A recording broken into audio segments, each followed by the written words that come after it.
I wanted to talk to you about today, as in from today's paper, and hope you'll convey what's in our local paper to the congressperson. For instance, the inside page A2, under the headline Bush Citations Not in Line with Recent Reports, indicates the other government reports that disagree with General Petraeus's portrayal of what's going on in Iraq. And since the congressman is quoted as saying he trusts Petraeus, I want to be sure he knows he needs to not limit his focus on just what General Petraeus is saying. Civilian deaths top 1 million survey finds. It's actually 1.2 million. But this is so important for him to know. The military went there maybe with good intentions, but it's like sending a bull into a china shop. The bull doesn't have the abilities, the fine abilities to put those little pieces of china back together that are all broken. We need to get the bull out of the china shop and send in the kind of reconstruction people and civil engineers and people in blue jeans and shirts rather than in the riot gear, you know, the military gear. That scares people. Plus, we've so tainted our reputation there with the people that we're the wrong people to fix a broken Iraq. I'm really, really impacted by a film last night that I wish Brian Baird could see. I think there are a couple of films that I really recommend. One is In the Valley of Elah, and the film describes what happens with PTSD, and that being my background and how I got so involved in trying to stop the war is because I really know what happens. It destroys completely the lives of these people. So that film shows what one soldier does to another.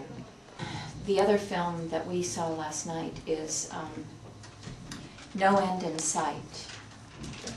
It's very clear that no one is in charge of what's going on in Iraq, and no one has been the entire time, except Bremer.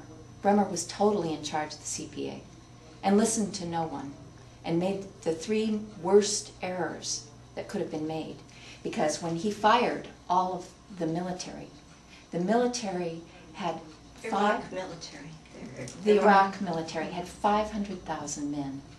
And that was their livelihood. So all of a sudden, overnight, you had 500,000 people jobless.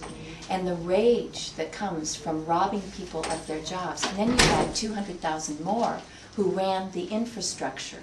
They were the people who ran electricity, sewage treatment, all the infrastructure, the public health, fired all of them.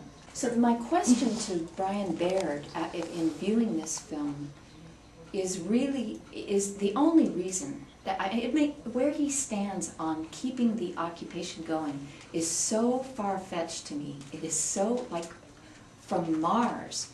It makes no sense. I can't even put my arms around that he would insist that we stay. There's no plan. There's no way that we can win. There's nothing to win. You have to understand, Iraq is destroyed. The piece that really, really got me is fully understanding what it means to have the fundamentalist movement growing by the day. I mean, we have taken every ounce of hope from the Iraqi people. If I were Iraqi, I would have definitely fled if I could. There's nothing to look forward to.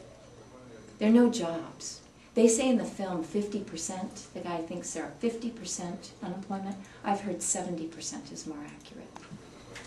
How much does. And then finally, the latest piece of news is that General Petraeus is planning a run for the presidency in 2012. So he's no longer a neutral, professional military person at this moment. He has said 2008 will be too soon, but he'll definitely consider 2012. So please warn Brian about what's going on there.